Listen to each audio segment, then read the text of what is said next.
ప్రియమైన దేవుని బిడ్డలారా, కొలస్సయులకు పౌలు గారు రాసిన పత్రిక. ఈ పత్రిక 4 అధ్యాయాలు కలిగినటువంటి పత్రిక. ఈ పత్రికలో 95 వచనాలున్నాయి. 1998 ఆంగ్ల పదములతో ఆంగ్ల బైబిల్లో ఈ బుక్ కూర్చబడింది. ఒక ప్రశ్న ఉన్నది ఇందులో. కొలస్సయులకు పౌలు గారు రాసిన ఈ పత్రిక పరిశుద్ధ బైబిల్ గ్రంథంలో 51వ పుస్తకం. 51వ పుస్తకం క్రొత్త నిబంధనలో 12వ పుస్తకం. మనం ఇంకో 15 పుస్తకాలు ధ్యానం చేయాలి. నేను అనుకుంటున్నాను విత్ ఇన్ 1 ఇయర్లో నెక్స్ట్ ఇయర్ ఎండింగ్కి మనం పూర్తి చేయొచ్చని ఆశపడుతున్నాను. ఈ కొలస్సయులకు రాసినటువంటి పత్రిక క్రీస్తు శకము 64లో పరిశుద్ధుడైన పౌలు గారు రోమా పట్టణము నుండి రాశాడు. రోమాలో అప్పటికే చెరలో ఉన్నాడు, హౌస్ అరెస్ట్. ఈ రోమా చెరలో ఉండి రాస్తున్న ఈ పత్రిక ఎఫెస్సి ఫిలిప్పీలతో పాటుగానే వ్రాసి పంపాడు అని చెప్పి భావిస్తున్నారు. తుకీకు ఈ ఉత్తరాన్ని కొలస్సయుల దగ్గరకు తీసుకొచ్చాడు. కొలస్సయులకు అన్నప్పుడు కొలసి అనే ఒక పట్టణం, ఏన్షియంట్ సిటీ.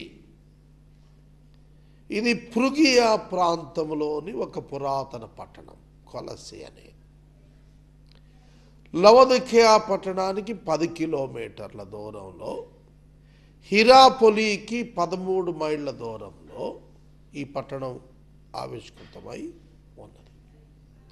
ఇది మియాండర్ నదీ తీరమున ఉపనది అయినటువంటి లైకస్ అనేటువంటి నది ఒడ్డున నిర్మితమైన ఒక పట్టణంగా దీన్ని భావిస్తున్నారు.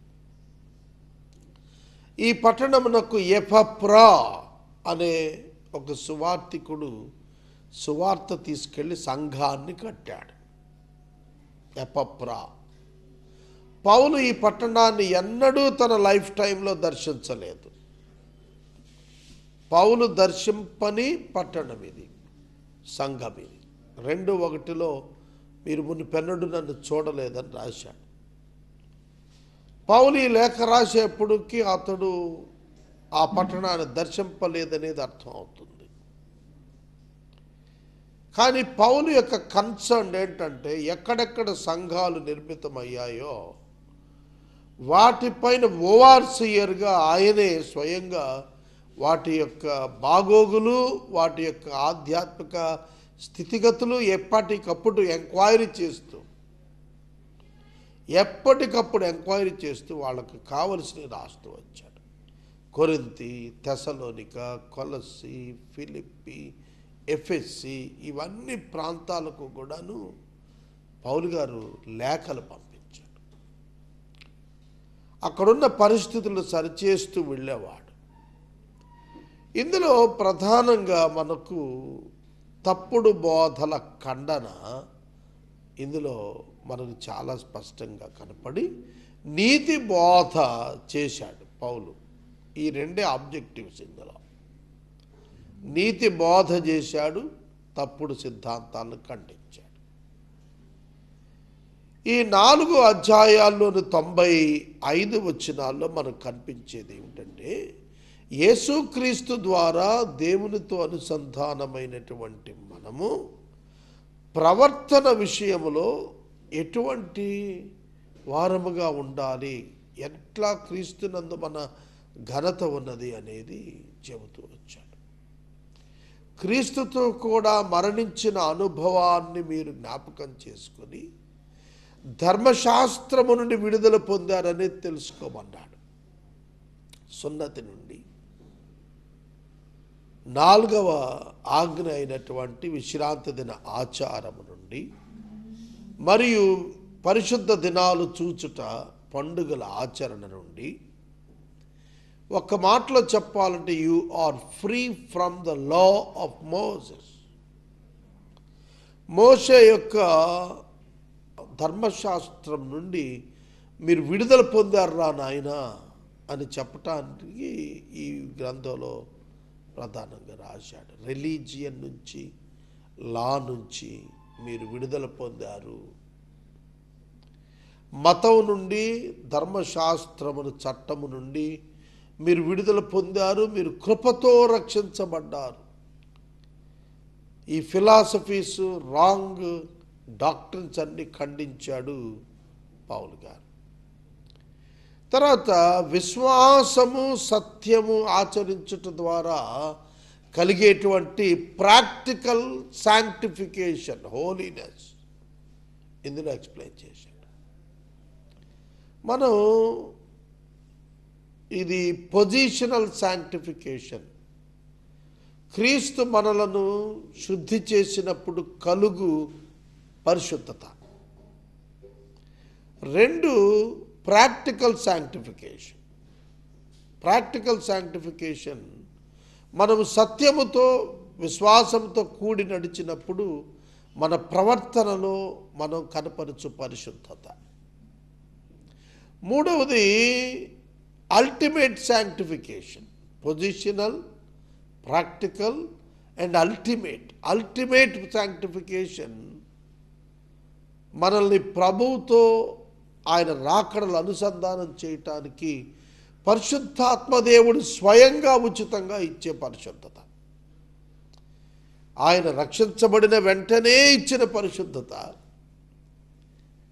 ఇట్ ఈస్ బిఫోర్ గాడ్, దేవుని ఎదుట అది కనబడుతుంది. 2 practical sanctification, it is before the people, ప్రజల ఎదుట కనబడుతుంది ఈ పరిశుద్ధత. 3 అల్టిమేట్ శాంక్టిఫికేషన్, రిజరక్షన్లో ప్రభు దగ్గరికి వెళ్ళేప్పుడు కనిపిస్తుంది. కనుక వీటిల్లో ప్రధానంగా second one, before the people, practical holiness sanctification required, దాని మీద రాశాడు. అదే కొలసీలో మనం ఎక్కువగా తెలుసుకోవాల్సింది. తర్వాత యేసుక్రీస్తునందు జ్ఞానము, అనుభవము, సంపూర్ణతలో ఎదుగుటకు కావలసినటువంటి, వెలుగులో నడుచుటకు కావలసిన పరిస్థితులు ఎలా ఉండాలి అనేది పౌలు రాశాడు. స్పిరిచువల్ లైట్ అంటే ఏంటి, ఆ ఏరియా మనం చూడగలగాలి. ఆ గొప్ప వెలుగు ఎక్కడ ప్రదర్శితమై ఏం చూపిస్తుందో అది చూడగలగాలి. వెలుగు వచ్చినప్పుడు సమస్తం ప్రత్యక్షపరచబడుతుంది కదా. వెలుగు వెలిగినప్పుడు సమస్తం మన కంటికి తేట కనబడతాయి. అలాగే ఆధ్యాత్మిక వెలుగులో దేవుని చిత్తము మనకు తేటగా కనిపిస్తుంది. అది చూడగలగటం అందరికీ రాదు. అది కేవలం ఎవరి మనోనేత్రాలు వెలిగించబడ్డాయో వారికే. అందుకే యేసుక్రీస్తునందు జ్ఞానము, అనుభవము సంపూర్ణులుగా ఎదుగుటలో ఎట్లా ఉండాలో, వెలుగులో ఎట్లా నడుచుకోవాలో ఇది పౌలు తెలియజేశాడు. ఈ విధంగా కొలసీ పత్రికకు 4 అధ్యాయాలు 95 వచనాలతో ఆయన మంచి ఒక లేఖ రాసి పంపించాడు. ఇందులో మనం ప్రధానంగా చూసేవి ఏమిటంటే, పైనున్న వాటి మీద మన దృష్టి పెట్టుకోమన్నాడు. యేసుక్రీస్తు ప్రభువు నందున్నవాడు కొరింథీయుల్లో నూతన సృష్టి అని చెప్పాడు. ఇక్కడొచ్చేటప్పటికి మీరు క్రీస్తు నందున్నారు, మీ జీవం దాచిపెట్టబడింది ఆయనలో. మీ జీవం క్రీస్తునందు, క్రీస్తు దేవుని యందు ఆ జీవాన్ని దాచారు. You are more protected, you are more protected. అది కృప ద్వారా వచ్చిన రక్షణలో కలిగిన గొప్ప భాగ్యం. అది పౌలు గారు చాలా స్పష్టంగా, మీరు యేసుక్రీస్తు ప్రభువునందు ఉన్నారు, మీరు పైనున్న వాటిని వెతకండి, అక్కడ మీ జీవం ఉంది అని అన్నాడు. తర్వాత యేసుక్రీస్తు ఈ సృష్టిలో ఆది సంభూతుడుగా ఆయనను గూర్చిన మర్మాన్ని, ప్రభు గూర్చిన సంపూర్ణతను పౌలు గారు ఈ యొక్క ఉద్దేశంలో రాశాడు. యేసుక్రీస్తుతో సంఘానికి ఉన్నటువంటి కనెక్షన్, సంఘము శరీరంగా, క్రీస్తు సంఘానికి శిరస్సుగా, క్రీస్తుకు దేవుడు శిరస్సుగా, ఆయన సమాధానపరుచుకున్నాడు దేవుడు క్రీస్తు ద్వారా సంఘాన్ని భూమి మీద అనేది పౌలు గారు చాలా ఒక వ్యక్తి, ఒక మూర్తి అనేది సంఘాన్ని దేవునితో కలిపి ఎక్స్ప్లెయిన్ చేయటంలో సక్సెస్ అయ్యాడు. యేసుక్రీస్తు అదృశ్య దేవుడు యొక్క దృశ్య స్వరూపం, అదృశ్య దేవుని స్వరూపం, కనపడే రూపం. అదృశ్యుడైన దేవుడు అంటే కనపడ్డ దేవుడు, కానీ అదృశ్య దేవుని స్వరూపం అన్నప్పుడు అదృశ్యుడైన దేవుణ్ణి మనకు కనపడేటట్టుగా చేసిన వాడు యేసుక్రీస్తు. యేసుక్రీస్తు నందు దేవుడు మనకు ప్రత్యక్షతను అనుగ్రహించాడు, అందుకు మనం ధన్యులమయ్యాము. కనుక ఆ క్రీస్తు ద్వారా దేవునితో మనం అనుసంధానం చేయబడి ఆయన ద్వారానే నీతిమంతులంగా మార్చబడి ఆయన ద్వారా మనం నీతిని కలిగి ఉన్నాము.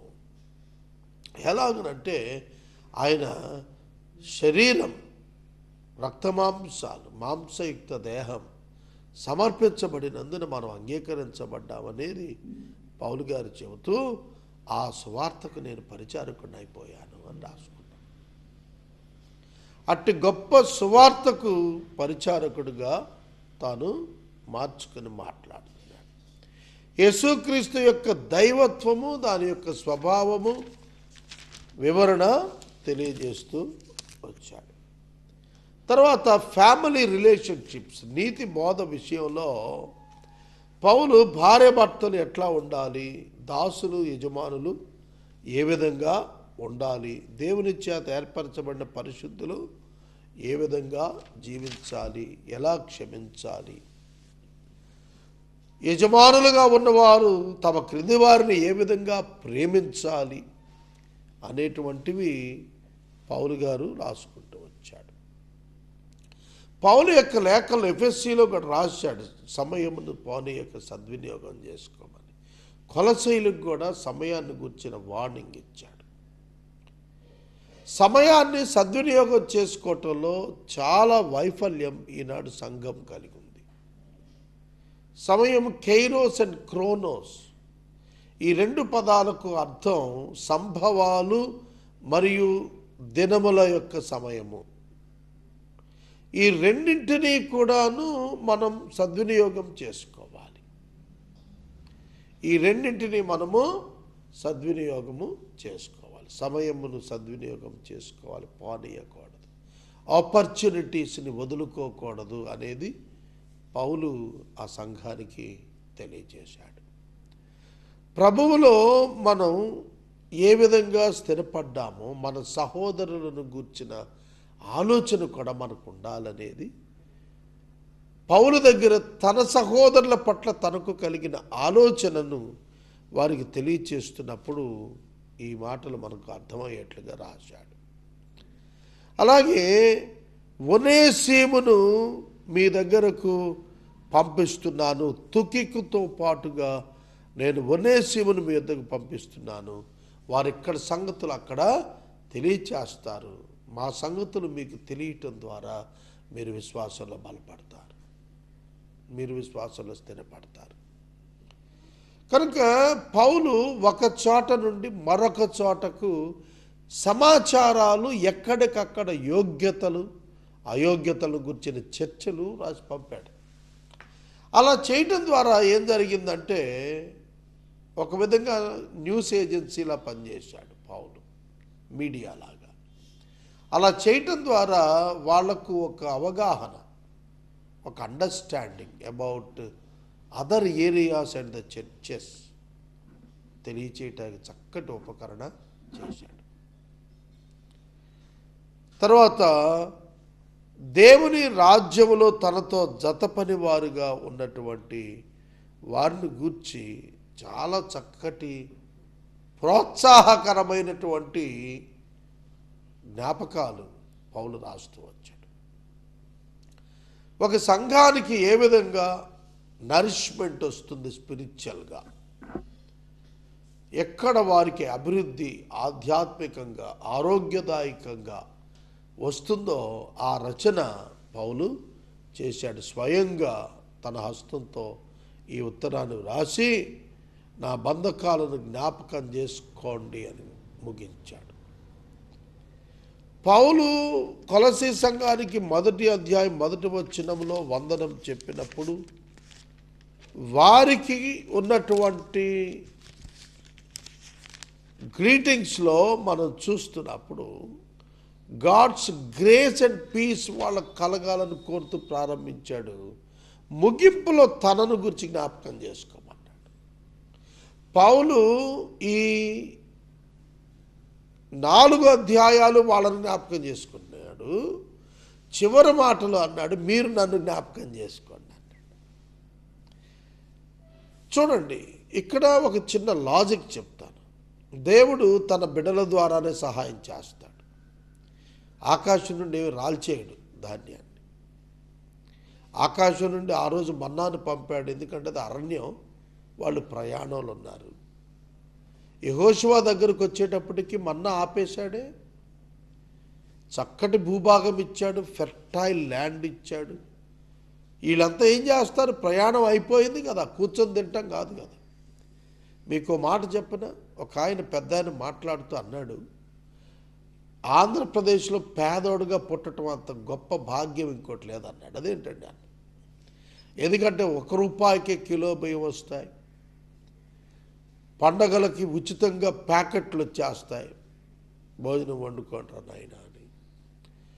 చదువుకున్న వాడికేమో పెన్షన్ వచ్చేస్తుంది, ముసలోడు అయిపోయినోడికి పెన్షన్ వచ్చేస్తుంది, వికలాంగుడిగా అయిపోయినోడికి పెన్షన్ వచ్చేస్తుంది, అన్ని రాయితీలు వచ్చేస్తాయి. అనారోగ్యంతో ఉంటే ఆరోగ్యశ్రీలో రూపాయి లేకుండా కట్టకుండా వచ్చేస్తాయి. సో ఆయన ఎక్స్ప్లెయిన్ చేయడం ట్రై చేసింది ఏంటంటే, దే ఆర్ గెటింగ్ ఎవ్రీథింగ్. ఇంకా రిజర్వేషన్లో ఉద్యోగాలు వచ్చేస్తాయి. ఇవన్నీ అతను మాట్లాడినప్పుడు అక్కసుతో కాదు ఆయన చెప్పింది, అక్కసుతో కాదు. అలా చేయటం ద్వారా చాలామంది పనికి వెళ్ళటం మానేస్తున్నారనేది ఆయన చెప్పుకొచ్చాడు.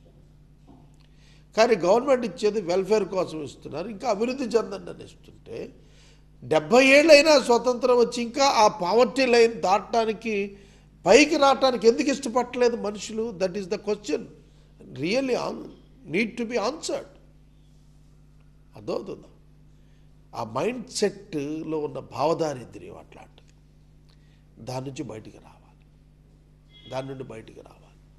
అలాగే ఆధ్యాత్మికంగా కూడాను ఎన్ని వాక్యాలు చెప్పినా, ఎంత ఆత్మీయంగా పెంచిన, ఎన్ని టీవీ ప్రాజెక్టులు 24 hours ఛానల్స్ వచ్చినా కూడా people are in the same spiritual condition and deteriorating every day. వాళ్ళు రోజు రోజుకి దీనంలో తగ్గిపోతున్నారు. ఎందుకు? ఆ మైండ్ సెట్, ఆ దారిద్ర్యత భావాలు. అదే కొలసీ సంఘంలో పౌలు గారు చెప్పుకుంటా వచ్చాడు. పౌలు చక్కటి సంభాషణను చేయండి అని చెప్పాడు. ఇవాళ క్రిస్టియన్ అప్రోచ్ మీరు చూస్తే బైబిల్ వదిలేశారు. నేను స్వయంగా క్రిస్టియానిటీ తమ మీద తాము బురద జల్లుకునే ప్రక్రియ గురించి మాట్లాడుతున్నాను. రైట్, సంఘం అన్నాక రకరకాల మనుషులు ఉంటారు, అందులో బలహీనులు ఉంటారు, అందులో కొందరు గురుగులు కూడా ఉంటారు. వాళ్ళు మనం డిటాచ్ చేయలేం. కానీ క్రీస్తు సంఘము అవమానం పొందేటట్లుగా ఇవాళ పరిస్థితులు క్రైస్తవులు కల్పించుకుంటున్నారు. దాని విషయంలో నేను చాలా వరి అయి బాధపడుతున్నాను. క్రైస్తవ్యమునకు వెన్నుపోటు వ్యవస్థ ఎస్టాబ్లిష్ చేసుకుంటే ఎప్పటికి నిలబడుతుంది? మీరు ఒకరిని ఒకడు భక్షించిన ఎడల మీరు కనబడకపోతారన్నాడు. చూడండి, అన్ని అవుట్ సైడ్ వ్యవస్థలు కూడాను తమను తాము సంరక్షించుకొని సరి చేసుకుంటున్నారు. But in Christianity it is different. కొలసీ సంఘం ఐక్యతను గురించి రాసింది. సహోదరుల బలహీనలను ఏ విధంగా సంస్కరించుకోవాలో తెలియజేస్తుంది.